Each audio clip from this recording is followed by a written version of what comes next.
In 1920, the owner of the Red Sox sold one of baseball's greatest because he needed the cash. As the story goes, the Sox were cursed for 85 years. That giveaway might be the single most reason men would just as soon divorce their wives and let them wash or mess with their game day shirt. Yo, I saw one of your t-shirts the other day. Which one? The Dodgers, the red one with the bleach stain. That was Fran, right?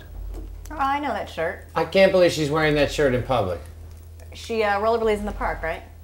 With the bleach stain? No, with some guy. Actually, a pretty hot guy. Oh yeah, I saw him, he is hot. Did you just say a guy was hot? Yeah, he was hot. Jesus, say it again. He was smoking. You know, I don't know if I would know if a guy was hot. Girls know when girls are hot. That's hot. And they don't go giving away their t-shirts. Neither did I, not intentionally. Well, you could have intercepted her at the door. Yeah, because nothing says I love you like asking for your shirt back. Exactly. You didn't love her. Well, it seemed like I did, didn't it? No, I think that was called a crush. It's called endorphins. That's how the Sox lost Ruth. Hey, I actually know this story. The owner of the Sox traded Babe Ruth so he could fund his girlfriend's Broadway play. He lost Babe Ruth, play flopped, then he lost his shirt. Don't you know I have fallen in love with you for the rest of my whole life through. I guess I do have what it takes to own a baseball team. Yeah, with the amount of shirts that you lost, you could be the commissioner. Is that right, Mick? Mick? I was yours from the very Oh, yeah, right, the shirt. Shirt off limits. Definitely non-negotiable. I shouldn't admit this in present company, but I kept a guy's saber hat once. No. Yeah.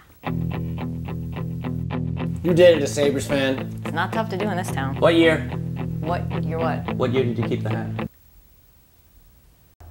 What year did you keep the hat? Oh no, please don't say 0304. 0304? Was it 0304? You're not gonna suggest...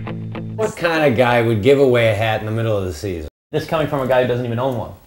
I told you, it's not my look. What exactly is your look? I don't know, a cross between Cary Grant and Jude Law. Sorry, I thought you were kidding. You never just throw on a pair of sweats, do you? Sweats? Yeah, that would be the stretchy knit fabric worn by passengers boarding connecting flights to Buffalo. I almost made it my thesis. If you can believe this, there's a girl across from China Gate that wears full Bills regalia. Ooh, I know that girl. The girl on the treadmill. Yeah, blonde, full-figured, does about a 15-minute mile. I pushed my shopping cart faster than that. Do you really sit around and watch some girl while she's in her own apartment? What, you can't not watch?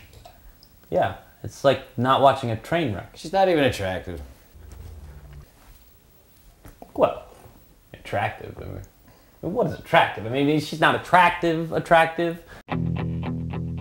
mean, not in the textbook sense. Right? Ted? Fair? You know, I mean, it's with the way the window is sitting perpendicular to the sun, and then, you know, you walking by, I mean, you know. Because of the way the sun is hitting the window, and it's perpendicular to because you're west, it's just, you know, I mean, because of the aforementioned window. Her window, specifically her window.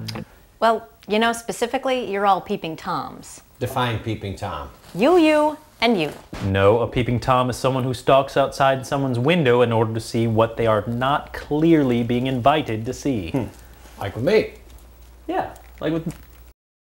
What do you mean, like with me? Somebody's been watching me. And you just forgot to mention this? I thought I told you. Have you called the police? Not until I get a good description. Have you tried closing the curtain? Well, it would be pretty hard to get a good description with the curtain closed, now wouldn't it?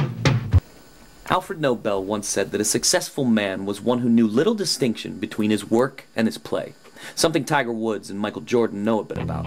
And while Peeping Toms aren't paid for their work, I'm guessing that their satisfaction must at the very least be worth their efforts.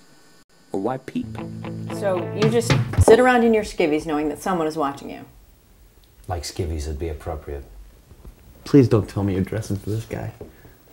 What if it's not a guy? What if you're not completely nuts? I would hardly call self-respect nuts. Yeah, you definitely wouldn't call it nuts, but there is a name for what you're doing. And a legal code. Correct me here, okay? You're actually admitting to dressing specifically for your Peeping Tom.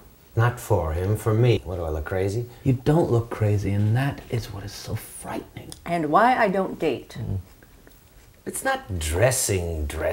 Come on, we're talking cottons, crews, cargoes. What makes you even think this guy's out there? Or a girl. Okay, what about Jessie? Like Jessie would be watching me from a window. Oh, he means that she know about it. Yeah, she knows about it. She's all paranoid, of course. That would be rational. You don't have her dressing for the occasion, do you? I bought her a few things at her. Oh my Her loungewear is inappropriate. Oh my God, someone should be taping this. Yeah, like Jerry Springer. You act like I invited the guy. Poor girl. Imagine that. No. Listen to me, you idiot. First you gotta call the police, file a report, and then, oh, I don't know, close the curtains. And how would I know that he's out there if the curtains are closed? If you close the curtains, he won't be out there. What's one way of looking at it? Give Jessie a heads up. About what? About closing the curtains? How about not waiting around for him tonight? Please, pinch me. So, tell me, you gonna let her keep the new clothes? Don't need to if the curtains are closed. Face it, we're all capable of losing our shirt. It happens when the line becomes blurred. Like with Ted, who crossed over from being a Peeping Tom into becoming a peep show.